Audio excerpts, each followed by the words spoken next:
It's great to have Frank Meeink back on the show. Frank is a former neo-Nazi who we were introduced to when a couple of years ago, Frank and I were both scheduled to be on Dr. Drew's show on Headline News.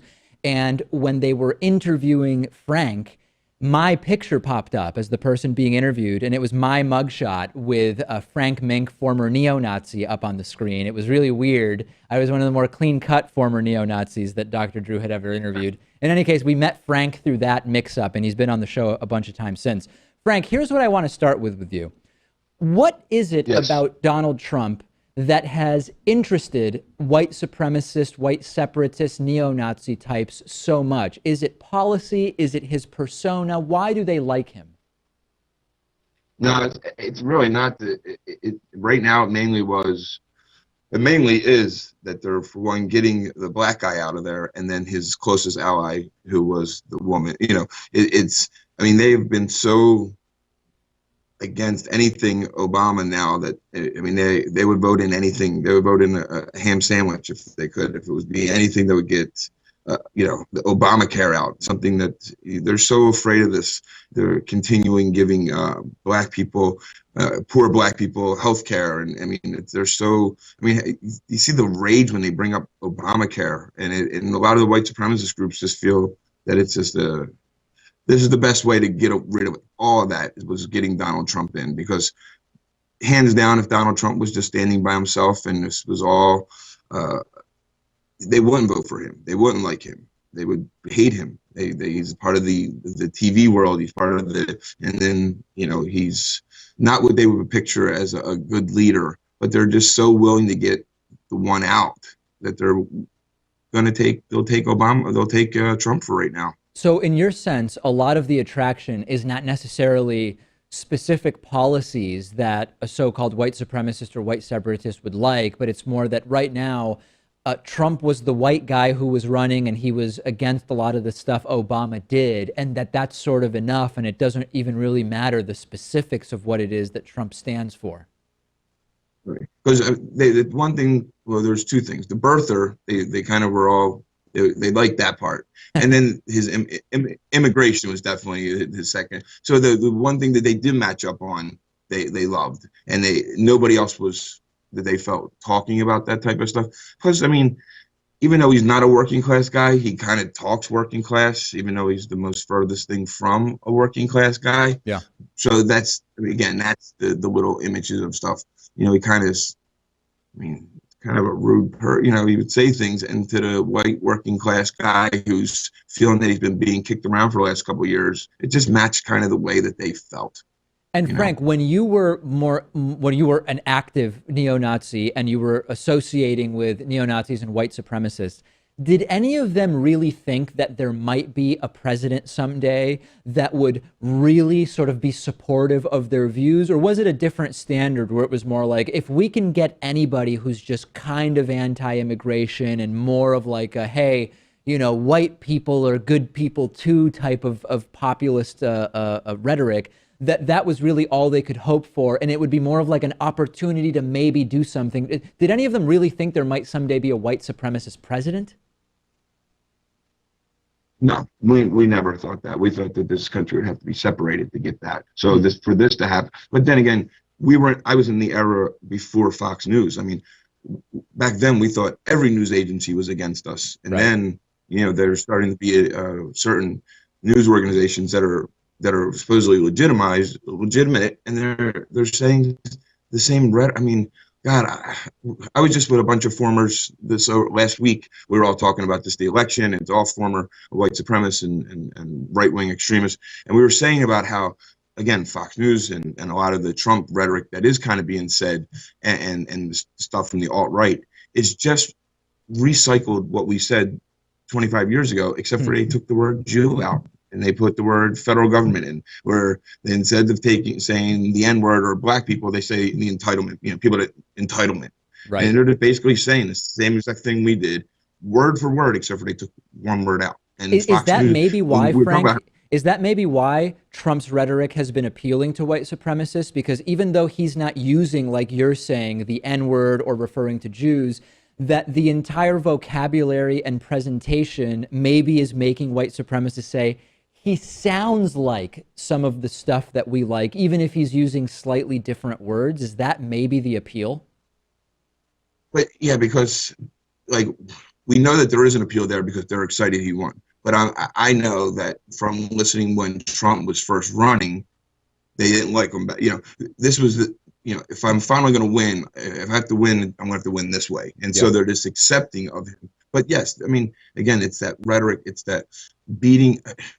If you step back and everyone starts to listen to what they're saying over there on, say, on the right, on the far right, the alt right, what they're saying, it's all fear based. They're coming to take what's ours, get us back in power, and we'll keep it. I mean, it's, if you just listen for it. It's in everything they say. Is that those people?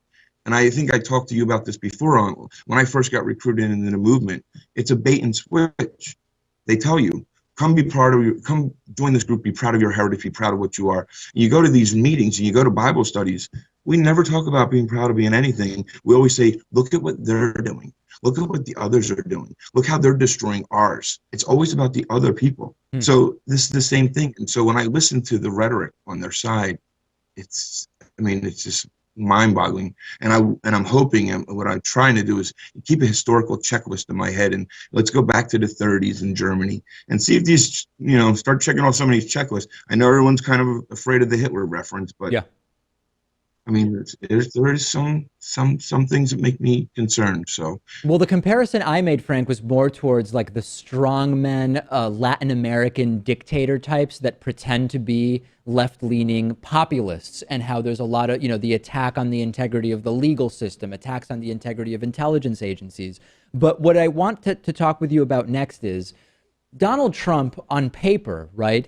If we want to talk about a family, like the immediate family and Judaism, Donald Trump has a Jewish daughter, a Jewish son-in-law, who is clearly one of his most trusted confidants and advisors, Jewish grandchildren. How is it that the white supremacists have been most excited by the president-elect now, previously presidential candidate, who actually has the most Jews in their family of, I believe, any recent president? How do they explain that away to say Trump is still our guy?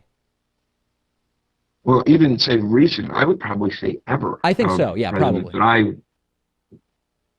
and again, there was just the rally, and this is where everyone's been talking about this, where the Spencer's up there, hail Trump, and they're saluting him with the Sig Heil. Yeah. Even if you go into that speech that he gave, he even says Trump isn't really our guy. Like, he is very supportive of Israel. Like, he's an unbelievable supporter of Israel. And so, again, it's kind of like, I'm starving, so I'm going to eat this food, and I might have to, chew on a couple bones to get to it. But right now, that's the best thing that we got. I mean, he is the closest ally, even if he says he's not.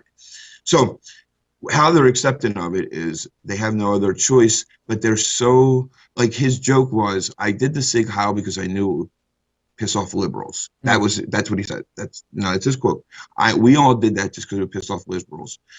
Tell me what kind of person has no humanity to know that saluting like that means to other people 6 million people dying in a Holocaust. What person with no compassion or empathy would say that that's a joke? And that's the people you're dealing with. So for me to rationalize how they're rationalizing dealing with Trump, I don't know. I can't. Sometimes you just can't rationalize stupid. That's interesting. So it's not so much that they're specifically saying they don't care about the fact that Donald Trump has a number of Jewish family members. It's more that they're saying this is the best possibility to even open the door to the type of sort of nationalist, nativist ideology that we like. It's not that they're ignoring it. It's that they're sort of saying we can't really worry about that because Trump is the closest thing we'll ever get to someone that might legitimize our movement. And here's the thing that's being talked about. Yes, and then with that all being said, they believe in this. When I say that they, I mean the white supremacist movement, the militia movement, those type of groups. They believe that Obama had been letting Black Lives Matters riot in the streets. This is their rhetoric. That he's been turning a blind eye to this. They think that Trump is going to turn a blind eye to some of the stuff they're going to pull. And what some of the stuff they're going to pull, They're going to start taking up some hills up in Michigan, and they're going to say, this is our hill. This is no federal government land now. This is ours. And, just like they tried to do in Oregon, right? And those guys got off. So now people don't see, we could do this. We're not going to get in trouble. And they're going to start taking up hills and taking up little properties and taking up little areas, above Michigan, above Detroit, where there's militias, and there's, they look down, they see Detroit, that scares them. So we don't want no one up here from Detroit. What do we know what that means? We don't want no black people up here. And we don't want no federal government up here neither, no Jews. So, and then they're going to take up their little hills. And then you're going to have people down in Arizona, down on the border, the Minutemen. Hey, we're going to take up this area. This is our area. The federal government ain't going to come in here. And they're going to have little standoffs, and hopefully back down. All the while, we got Native Americans not too far from where I am right now. We're being sprayed with pepper spray because they don't want a pipeline going through their damn, water source. Right. Well, wow. That was, you answered what was going to be my last question, which is, what can we expect? In what way can we expect these groups to try to take advantage of the Trump presidency? And you've spelled it out. Frank Meeink, former neo-Nazi. I know you will. Always great to talk to you, Frank. Thank you so much. Thanks, brother. Thank you.